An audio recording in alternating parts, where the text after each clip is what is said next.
Tickets for the green industry's largest trade show and event, Equip Expo 2023, are now on sale. Brian has arranged a way to help you save 50% on registration for you and your entire team. Simply use promo code Brian at checkout to save half off, and we'll see you this October, the 17th through the 20th in Louisville, Kentucky. We'll also provide you a special link in the show description. You're now listening to the Fullerton Unfiltered podcast. Straightforward, no nonsense business advice. Completely unfiltered. Grow your business. Grow your life. Now, here's your host, Brian Fullerton.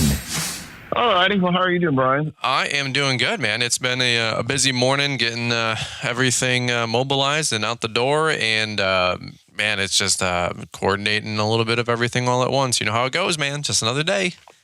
Yeah, buddy. I hear you. How's you getting any sleep?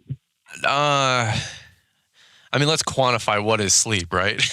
It's right. I think that would be how you would phrase it. So it's getting some sleep, more than mom, but are we still running in a deficit? Yeah, 100%. So yeah, that's, I guess, all part of it, whatever. So yeah, it's all good. It's what it is, dude. What do you want to do?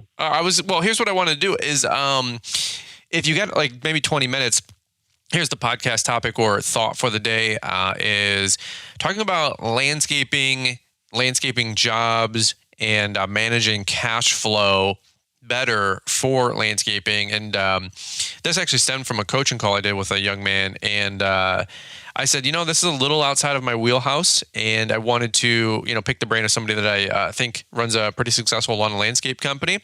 And wanted to get your guys' thought process on how you approach some of these different landscape jobs, i.e., is it better for big jobs or for little jobs? Or what happens when you have change orders? Or how do you guys do a draw system? How do you do an autopsy on some of the work that you guys have done to know if you are actually profitable and if your pricing is high, medium, low? I think these are a lot of questions that I get. You could always run it back and do another show of your own if you think there's more to say after we get done today. But I know people are hungry for this thought.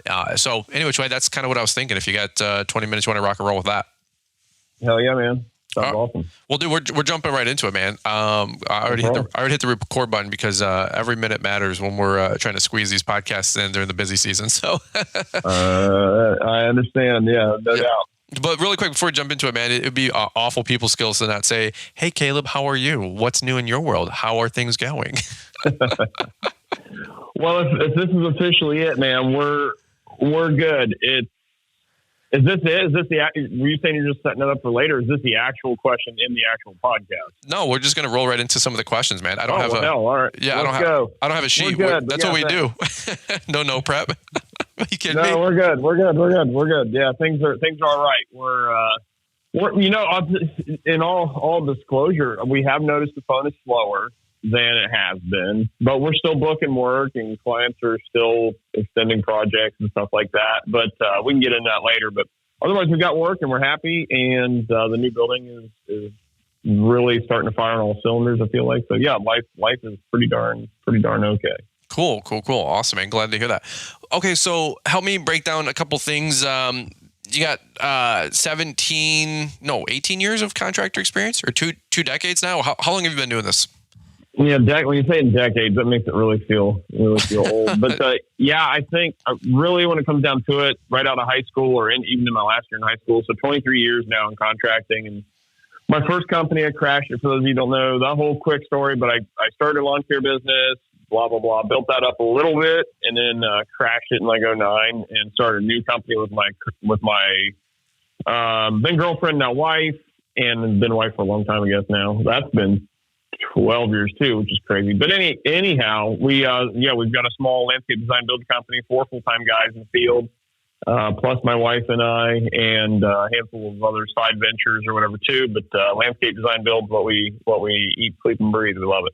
Dude, that's awesome. So that's what we do there. So yeah, that's us. So 20 years or so, plus or minus, under your belt. Yeah, Brian. Yeah, to answer that short question with a long, unrelated answer. Yeah, that's it. I didn't mean it that way, but that's funny. That's your humor style. So, okay, so let me do this really quick. Let's zoom out. Here's a loaded question. It's not a trick question, but in 20 years of doing landscaping work, how many jobs, how many installs or renovations or cleanups, like how many tickets, how many jobs, because you guys aren't really mowing. You used to mow a long time ago, but not the last handful of years. But how many landscape jobs do you think you've done, just to add a little bit of context here? I would imagine 500, 5,000 jobs probably. Dude, I've never thought about it that way. And I don't even know like gross revenue over those years, but again, we're a small company, but yeah, I mean, it's definitely into the thousands. Geez, man. That's an interesting one, If it's if you're including everything from like just a little shrub trimming and all that, yeah, I mean, I'm sure we're into the thousands of projects. We do, even if we did one a day for 200. Yeah, I mean, we're into thousands of projects, I guess, over 20 years, right? But yeah.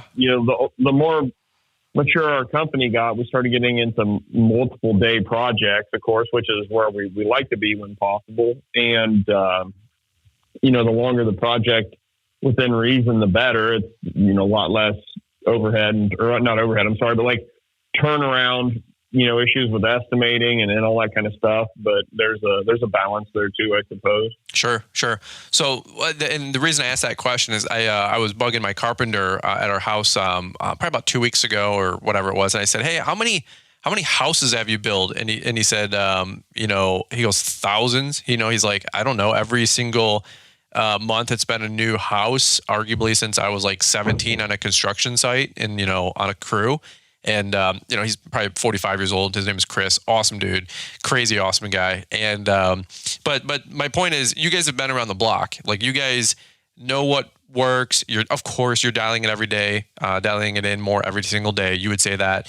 I think we all are, especially these last 4 or 5 years where we've had, probably arguably the most, tumultuous kind of weird seasons of high highs and low lows. And, so much work, we don't know what to do with it.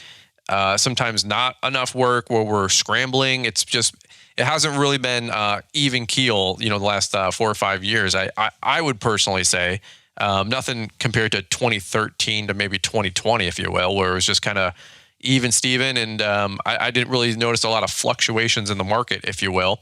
And I know you champion a lot of that on your podcast, the Kid Contractor podcast, and you're always talking about, sharpening your sales, sword and making sure that you're ready for any kind of economic climate, good or bad. So really quickly, let me tee up that first question for you. You guys have been doing this for 2 decades. You've seen things like I was just talking about, bursting at the seams. You've seen things slow down. What's your thought process on a landscaping company and some hard lessons learned, or maybe some easy lessons learned about always having work in the hopper? Because I think that's something that extremely differentiates lawn maintenance. And I think that's the first question I get is, how do you keep the landscaping hopper filled, not only in the spring, but of course going into summer, and into late fall? Yeah, a huge part of keeping the hopper full. That's a great question. So probably 2 things of that are, and this is probably the 2 ways I would look at it. Is one is keeping a good schedule and a realistic schedule at that, right? Okay.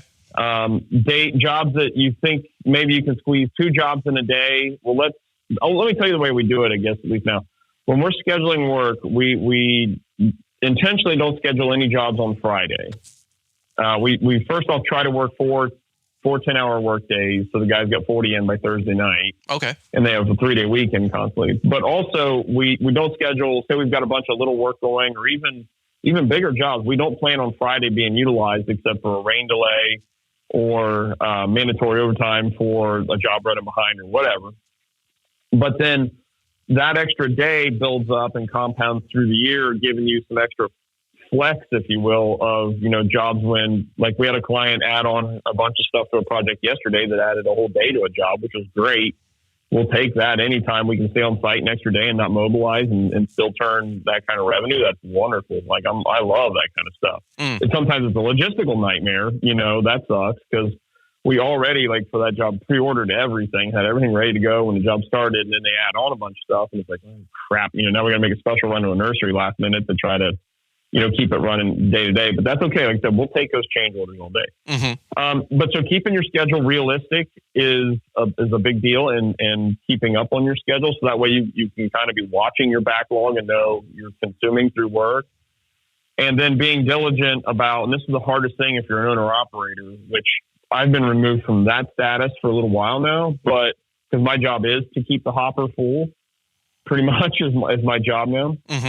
But you've got to, if you're an owner operator, you have to be committed to keeping an eye on that schedule and making sure you're still. I can't tell you how many guys I've talked to that book up a ton of work in the spring to where it books them through midsummer, and then they're working, they got their head down, just going hard as can be. And then they lift their head up about late June, early July, and realize, oh, I don't have any work for, I'm out of work in like 2 weeks because I haven't sold any jobs since March, right? Because I've just been going super hard. Or maybe I've gone on all those estimates in between and I haven't returned a single one of them and that kind of stuff. And so trying to be diligent about running the daggone business, Brian, is one of the hardest, phone call coming in there. I apologize. It's one of the hardest things to do as owner operator. I totally get it. And even when my job is solely just keeping the pipeline full, it is still, if the phone's slower than it used to be or whatever, it adds that challenge. But when you're owner operator, man, that's the toughest thing. So keeping that schedule realistic and still selling all the while, keeping that backlog going. Yeah. No, and I wonder, Caleb, and I'm going to press you. Let me ask you this. I wonder, is there ever a perfect business model for a landscaping company? Like here's what I mean. If you're an owner operator, you like you said, you have to install the work, sell the work, install the work, and it's like 2 oars in the water, and you kind of slap in one plate to keep that one going while you're installing, and while you're installing, you're selling, while you're selling, you're installing. And then you kind of, go through the echelon of like a level 2 or level 3 business, our friend Josh Latimer would say, where you're managing a couple crews and or selling work, and they're like you said, the conveyor belt, the meat grinder is just going through work, chipping through work, all the production, all the guys in the field, and you're trying to sell all this stuff, and it's like the chicken or the egg. And then level 4, level 5 type business, you got a bigger company, and you might be doing a couple million at this point. Now you got salespeople. It's like you don't want to oversell work because you don't want to like have 3-month out lead times.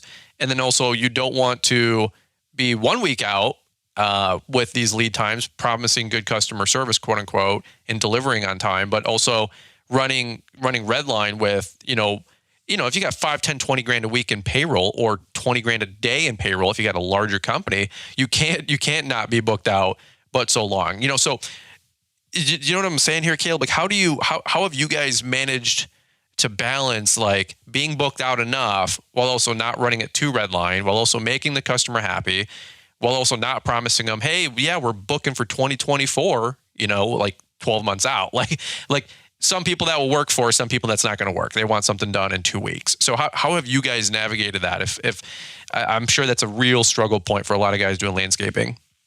No, dude, it sure is. And it's not something we got good at really until the last probably, 4 or 5 years. And it comes back to that being realistic about your schedule.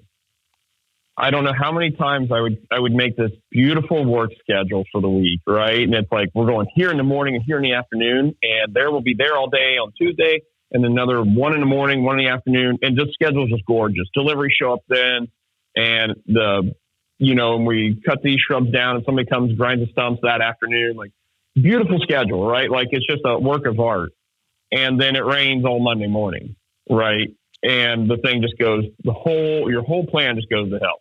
I can't tell you how many times I've done that. And the week was packed, right? Every day through Friday. So for us, it was, again, factoring in all those kind of things. Like there's going to be a weather delay, or, oh, hey, Bob, got a splinter in his toe and can't come in Tuesday. Right. Just the craziest things, right? A flat tire and, screws the whole week up. Yeah, dude, flat tires in my earlier companies, I can't tell you how much Oh, I used to run a lot of junk. Oh my gosh. And that's one reason, like the lawn care thing, you guys running those, what are the no flat tires you're running? The Tractus. People still troll, and I'm like, you guys are living with your head in the sand.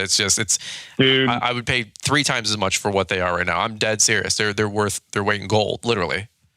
If I didn't have enough business sense back in the day when I was in mowing to charge the right prices to afford that kind of stuff. So I bought like a million air tanks, like air compressors. Yeah. I always just had them always on the truck back in the day. But and that's what you're doing, with, helping people realize there is a way to do this and be profitable and all that. And like these, what is it called again? Tractus? Yeah, the Michelin is like the, I don't want to say like off brand, but it's its own brand. But Exmark's exclusive brand is the Tractus. Tractus, yeah. Yeah, but I used to carry like 10 cans of slime and 4 tire repair kits and, a huge, it still takes the same hour to go mess around with all this stuff, whether you fix it there or you got to go to the dealer later. It's like, or a patch kit. I mean, it's nonsensical, but every industry will like get you some way. And we used to have the same thing. One flat tire would screw us for a quarter of the day. Now we're all working Fridays, if not Saturdays, man. And Yep. Yeah. And so that's a whole, man, we go down that rabbit hole for a minute, but stuff like that, it keeps you efficient, and always having that efficiency mindset is a big deal. It also helps you keep on schedule. Right. But yeah, so having that realistic schedule and diligence is the other thing. Like I know some guys that had some really, and I just, envy, I guess, like what you're out there sharing with people as far as like running tight routes and all this stuff. Dude, I used to run such a dumb route back in the day, like all over the county. It was so crazy. But one of the big things there is like I knew guys, if you want to talk about like a neat business model, they would mow 3 days a week. They would plan on landscaping like a Thursday, Friday, or vice versa, maybe like Monday, Tuesday, and then they would always sell on Saturdays. Sure. And they had this and they were religious about it. And they had a great thing going. Now you're working 6 days a week for, in theory, ever. And if you have a family at that point, that's tough because they don't always want dad gone working every Saturday. Right. So like that gets to be a problematic thing. And it's all about, what is the perfect business? Well, it's whatever you want it to be. Right. If you just mow grass all week, that's awesome. If you want to grow and run 6 crews, I don't know if there is anything perfect. Everybody builds what they, I'd like to think they build what they think is like the perfect schedule for them eventually, right? But just diligence of, I always sell. How do you not run out of work? Well, I always sell work on Mondays. I don't do anything. If you're an owner operator, all I do is I do evening appointments Monday and Tuesday, and that's when I book all my sales calls or whatever the case is, and just sticking to that and just paying attention to that schedule is the big deal. And I'm going to beat this horse till it comes back to life, maybe, but just keeping a realistic schedule. I can't stress that enough. Well, here, let me ask you this. We're going to take a quick commercial break, get a quote unquote good old sip of water. It's funny. Every time you're on my show, you never hawk and cough and hack, but on your show, 3 minutes into it, you lose your voice. So I'm grateful that we have you in a rare breed right now with rare form. Yeah. So, but let me do this really quick. Here's a thought that maybe if you want to, just so I can tee it up. Here's what I want to piggyback on is a lot of folks will say, okay, I'll keep a realistic schedule, but that to me, that's like Latin for I have to jeopardize or lower the standard of like production is how I hear that going into the field. So like I'm like giving my guys slack or I'm giving the company slack. And now all of a sudden we're not turning the production that we need to be or the revenue we need to be or the price that we need to make or the revenue we need to produce to make the profit we want. You know what I mean? So like in a perfect scenario, yeah, we should do 10 grand a week in production, but by having a realistic schedule and some margin, now I'm down to like $7,000 a week in production because I don't want to like beat my guys with a whip or we get a rain day. So I don't know if I'm making sense there, but I want to ask how you guys have done that because you're in a little bit different scenario than just being an owner operator, quote unquote, keeping all the profit. You guys are running a next level business where you guys have a little bit more structure, a little bit more management, and you guys have the opportunity to recoup some more of that overhead maybe because you have more labor going into the field, but your overhead is significantly more in the same breath. So I want to see if I can maybe just press you a little bit more about how you guys have navigated that, if I'm making some quick sense here. So yeah, that's a great question. Okay, cool deal. I know it sounds a little weird, but the guys at Landscape understand hopefully where I'm coming from. So let's do this really quick. I am going to get a sip of water myself personally. So let's do this. We're going to hear from today's show sponsors and announcements, and we're going to come right on back. Looking to outfit your trailer with the best racks in the industry? Head over to Equipment Defender. Be secure, look professional, be organized, stop thieves and damage in their tracks. Equipment Defender has racks for backpack blowers, trimmers, gas cans, backpack sprayers, and more. Stay organized, stay secure with Equipment Defender. All Equipment Defender racks work in either open or enclosed trailers. Get secure and organized today at equipmentdefender.com. And be sure to follow us on Facebook and Instagram at Equipment Defender. All right, guys. So we are going to hop right back into it. Again, always appreciate the show sponsors that support the show. We couldn't do it without them. Again, really quick here, just a little recap. If you're a new listener just joining into the show, I think that's how they do it on radio there, Caleb, is we got my man, Caleb Auman, Auman Landscape, who is co-partnered and runs it with his wife, Brittany Auman. Great couple. They got big things going on in many, many different aspects. Social media, their actual landscaping company, a couple conferences that they run. They also speak at. They got it going on, folks, and we got him in rare form today. So, Caleb, if I can point it right back to you. So here's the question I just asked was a little bit long formed, but it's basically I'm not making the money I need to be.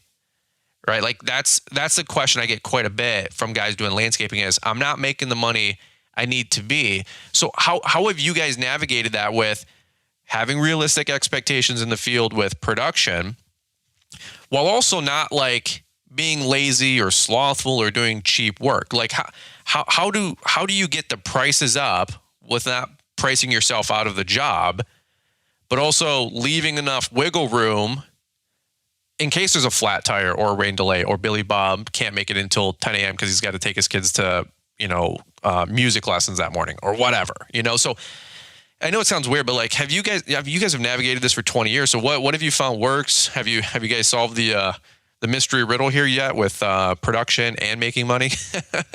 Oh, dude, there's so many. This is like a very layered onion in this question, and it's such a good question, and it's what a lot of, if not most, guys struggle with. So, yeah. So what if I set this realistic schedule and we get done early? Just for example's sake, yeah. Like say we only book 4 days of work each week and we get done a day early. Hallelujah. Like, okay, cool. So a few things about that. Oh, there's so much to talk about here. Okay. So, okay, great. We bump our schedule up. Awesome. So we call the Friday job. And by the way, this is managing through the week. That's the whole management thing. It's so tough about running a company. And like by Thursday or by Wednesday, geez, we're gonna be ahead for the week. Awesome. I'm gonna call my Monday project, see if I can bump it up. Okay. Or there's always gonna be something that comes up. There's never nothing to do. Maybe you've got a customer service job that you've been putting off, going back and dealing with cranky Mrs. Herfenerbler because a shrub died or whatever. Well, we can handle some of that in these occasions that we get ahead of schedule. We can go handle some of this customer service stuff.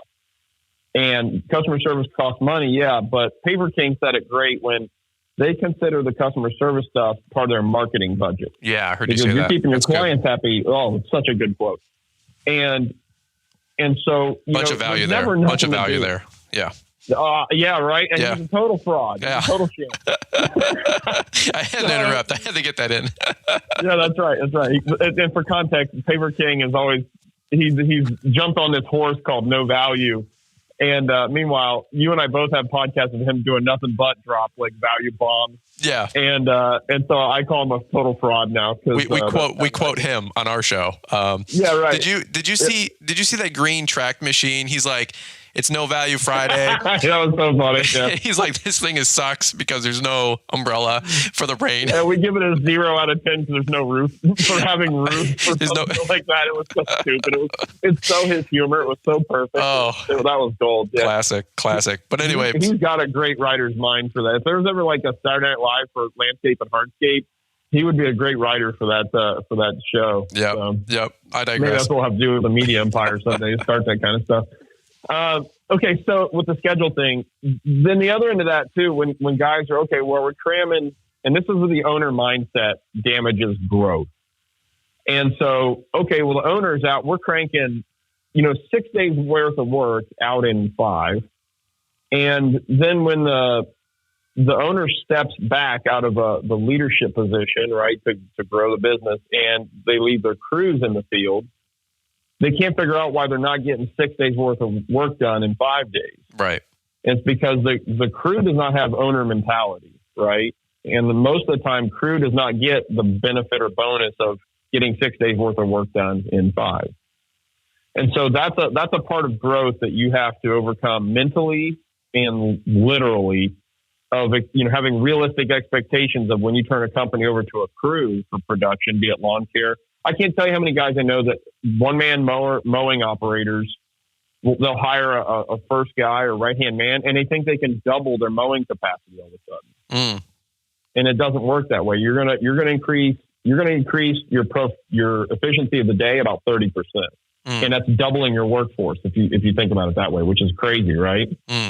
It's unless they're just a insanely high-tuned machine, this person, you're not going to mow twice as many yards in one day with 2 guys as opposed to 1. It just doesn't work that way. Am I wrong, Brian? Tell me. So, I've been out of lawn care for a while. Man, that's such a good topic, and a whole nother podcast for a whole nother time, because I agree. Like, if you double up, in theory, you should be able to do 100% more work, right? But realistically, that guy's going to run at an 80%, and also, just because he's there 8 hours a day and you're there 8 hours a day, in mathematically it doubles, but practically speaking, you have overlap with drive time. So it's not like he's 100% instantly pure production. It's not how it works at all. And that's why there's diminishing returns when you have a third guy in the truck, because it's drive time. Like, you're not gaining any more time.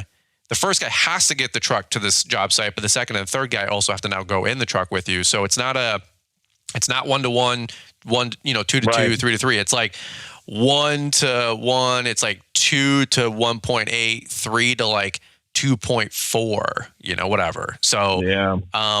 I would, Mike Andes has probably got enough brain cells to compilate that. That's above my pay grade, but that's okay. So here's the thing. I love what you said. You take the owner out of the field, and now you've got guys that are producing work at 80% of what you could do. And by the way, here's a quick tip for some of you guys trying to grow. This is from Dan Martell. He said, hey, 80% done by somebody else is 100% freaking awesome.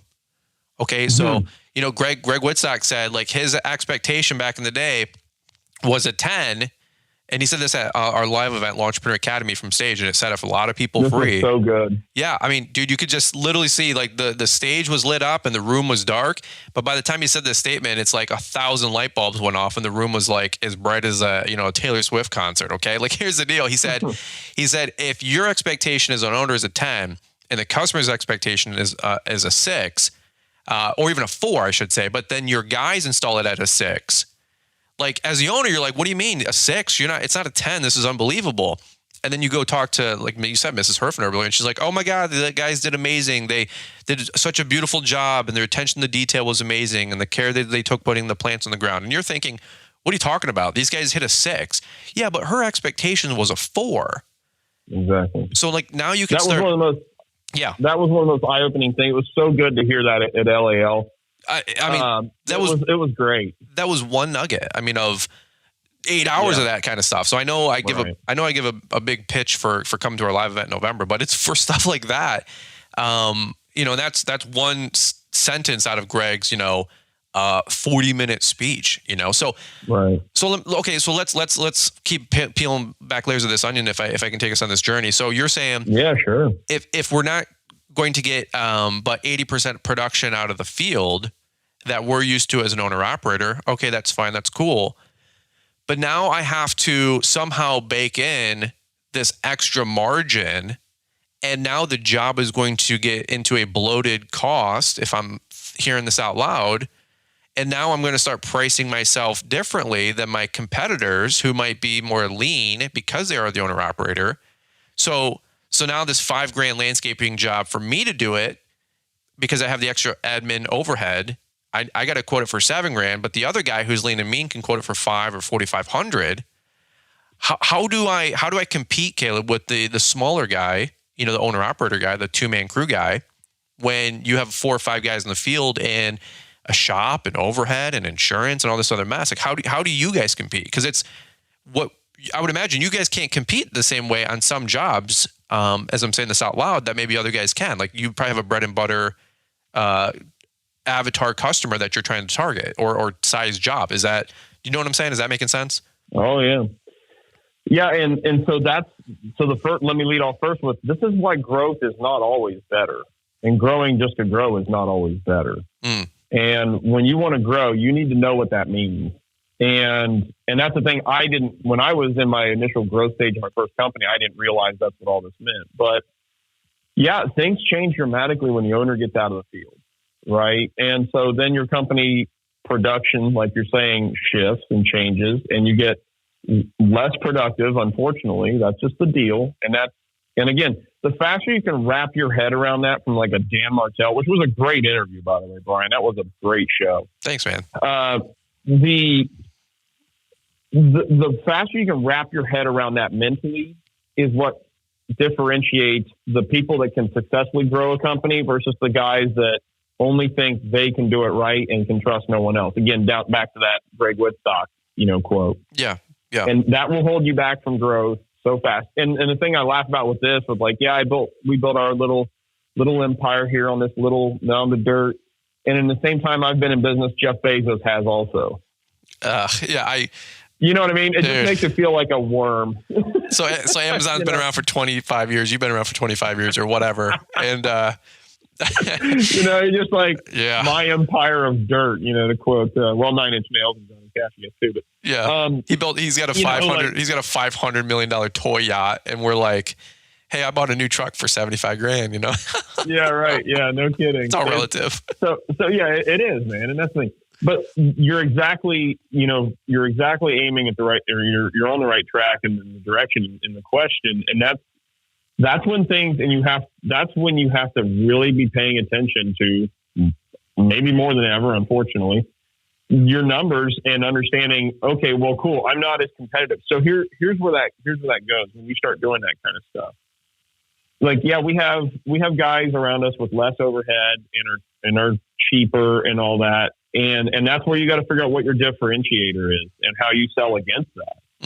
And ideally it's the Andy Muller, Jeremy Swihart, the Prime Outdoor Living, the Turneaus, like all my Hardscape. And there's so many other guys that I can reference that are just absolute killers, that what they bring to the table is not the cheapest price. What they bring is skill and experience. And that's when you have to have the mindset shift too, of like, what kind of clients or customers am I looking for? And it can still be the same with mowing, even as an owner operator. Like, Brian, again, the route you run is just awesome. And I just look back at the dumb stuff I used to do in lawn care without that mentality that you're always espousing, of dense routes and good customers and billing, quickly and on time and card on file and all that stuff. Like, what a blessing to the industry, because I didn't have that stuff, and I was probably too stupid to listen to it anyways, even if it was out at the time.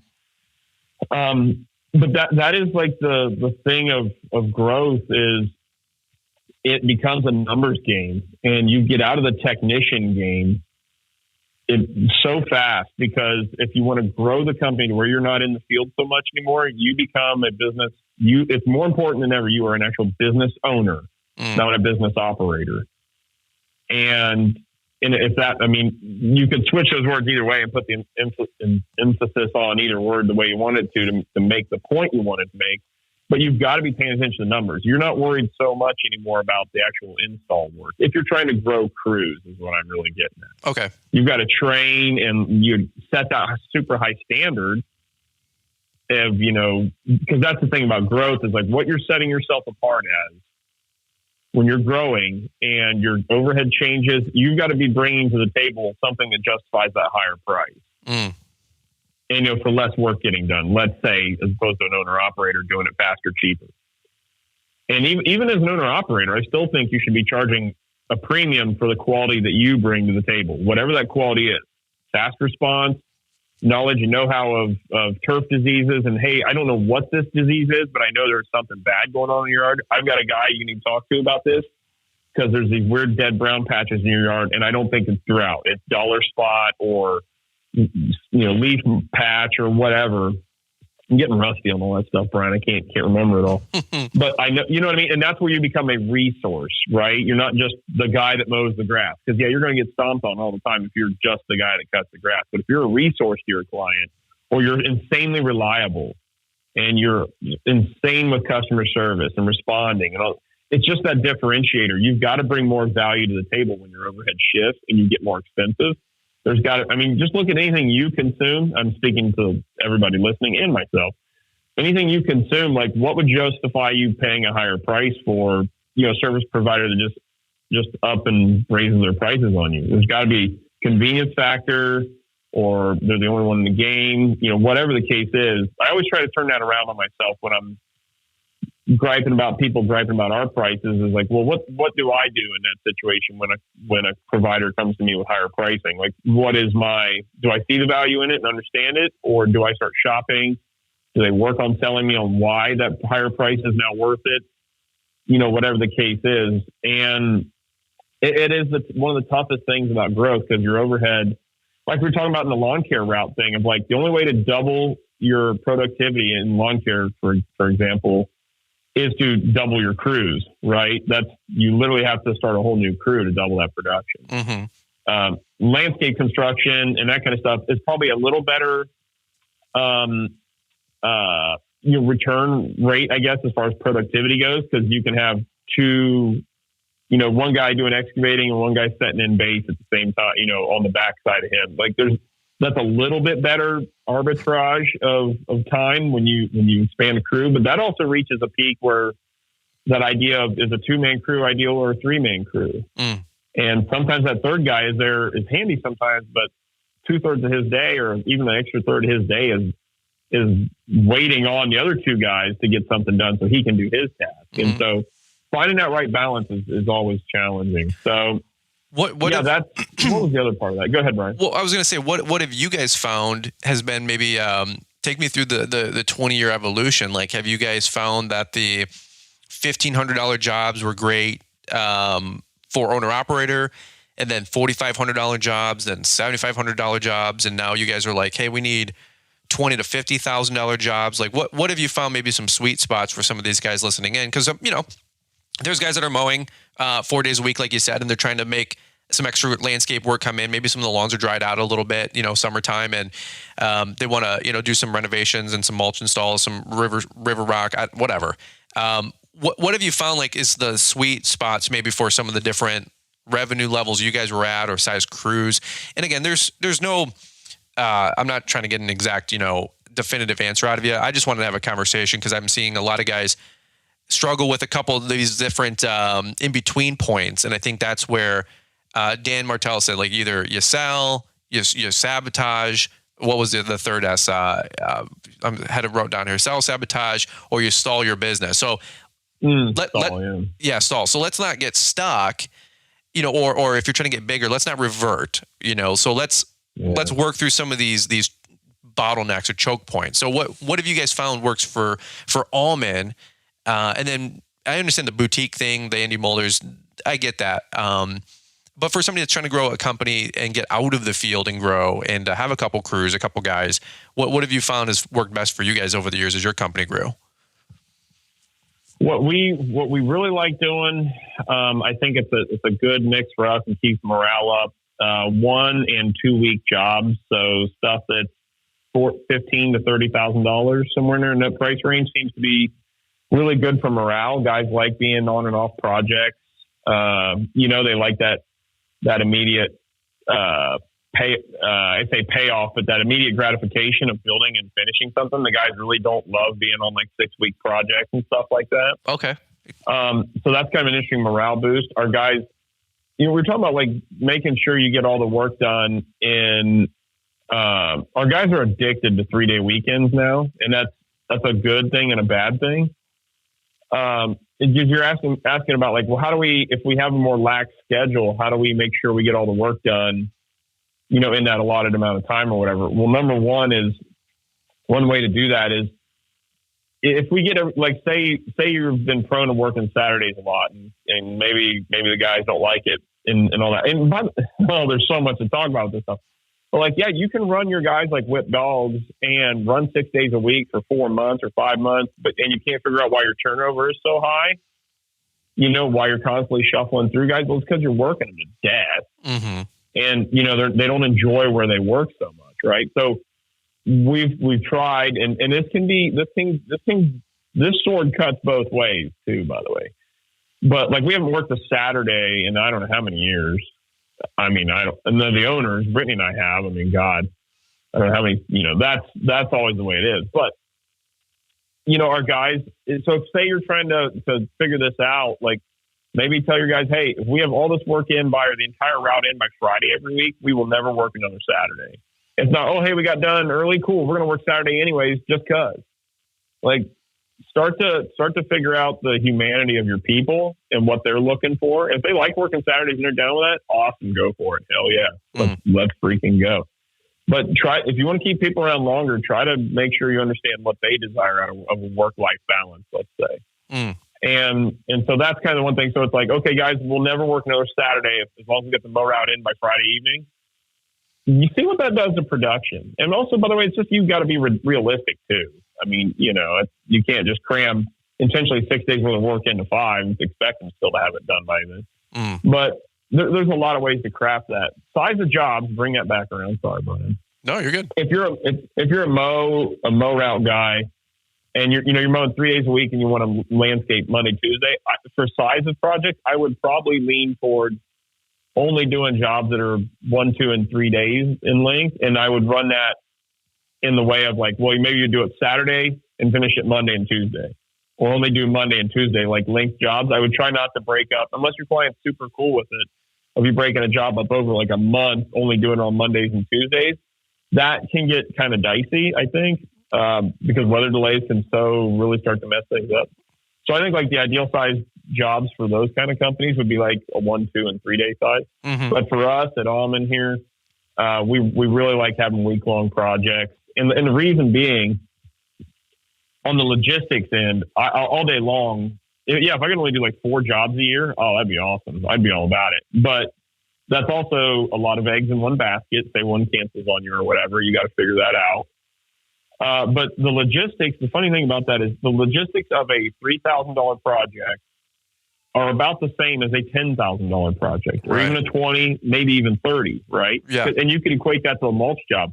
Great big mulch job or a small mulch job, we still got to meet with the client. We got to talk to them about, you know, how you're going to edge and what you're going to trim or not trim, all that stuff. And so you can have 5 clients to 1 of dealing with all that selling and crap. You know what I mean? So that's why we like getting into the slightly larger projects.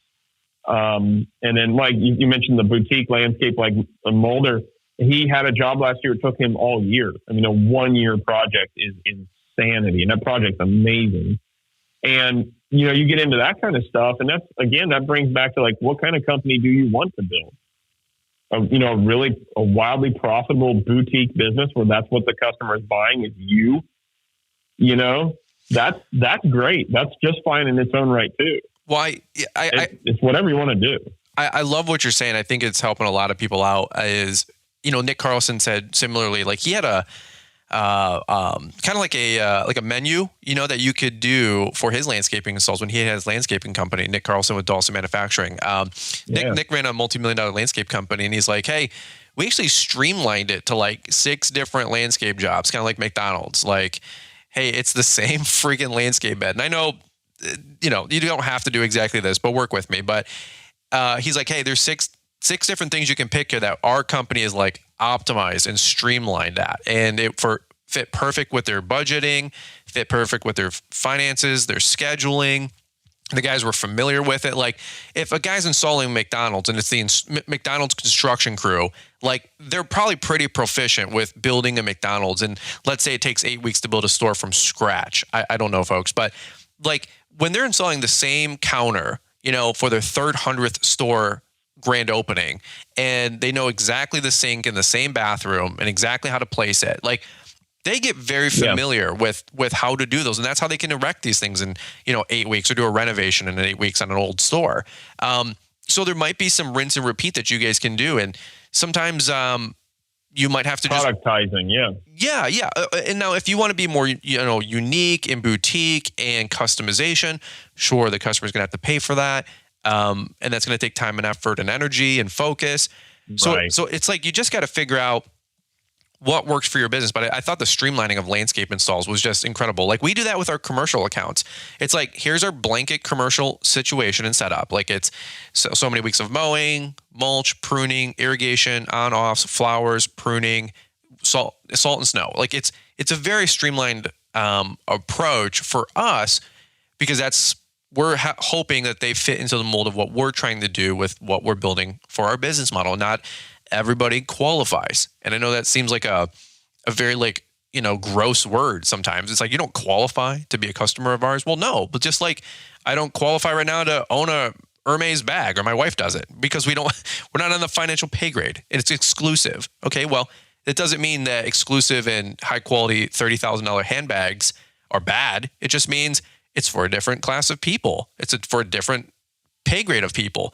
And they're sold out. It's not if they sell. It's like they're sold out years in advance. So from the molders all the way to doing a $1,500 install, you just got to figure out what you want. And I know some people, really quick, a little side rant, some people will say, well, not everybody can be a molder. Not everybody can be Jeremy Swihart or these guys and do these one-off $100,000, $200,000, $500,000, $1 million jobs.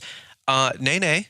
I will push back on that, because we had Mark Bradley in from LMN, and he owned a landscaping company. And I forget the exact stats, but Caleb, maybe you can fill in. You know him a little bit better than I do, but he had... We're like best friends. Yeah, BFFs, obviously. Snap and chat and all that. Right. But what did he say at LL? He had a catalog that he had of all of his landscape jobs. I don't know if you caught this, but he had a catalog. Oh, yeah. Of like... Bro, he got like a print company to make this, $100 catalog, and he would mail them to the $2 and $5 and $10 million home subdivisions. Every metro market has these areas of town, and he would have 200 to 300 employees mobilized, 8 different multi-million-dollar landscape installs going on at once. Looking to outfit your trailer with the best racks in the industry? Head over to Equipment Defender. Be secure, look professional, be organized, stop thieves and damage in their tracks. Equipment Defender has racks for backpack blowers, trimmers, gas cans, backpack sprayers, and more. Stay organized, stay secure with Equipment Defender. All Equipment Defender racks work in either open or enclosed trailers. Get secure and organized today at equipmentdefender.com. And be sure to follow us on Facebook and Instagram at Equipment Defender. Man, I hate to cut in right here, but as you can tell from the time remaining display, we're just about out of time. Come back on Friday for the conclusion of Brian's interview with Caleb Auman, and of course, we'll see how the story of Mark Bradley's marketing efforts turns out. If you're currently not listening to the Kid Contractor Podcast with Caleb and Brittany Auman, please subscribe to their show today. Make sure to look at all the links that we have for you in the show description, many of which can save you some money using the Brian's 10 discount code. I'm Mr. Producer. See you back right here in just a few days. Thanks for taking the time to listen to the Fullerton Unfiltered podcast with Brian Fullerton. We hope you enjoyed this production. If so, please consider leaving us a 5-star review for the show. While the techniques and ideas presented here are designed to help you grow a more successful and profitable business, no one can guarantee these results for you. We want to emphasize that entrepreneurship is not easy, and the ideas presented here are just the opinions of Brian Fullerton and his respective guests. No one can guarantee success for you. That being said, we hope the ideas presented here help you and motivate you to go on out there and crush it with your own business. Fullerton Unfiltered Podcast. Thanks for listening, and we hope to see you on the next episode. This has been a Brian Fullerton and Mr. Producer production.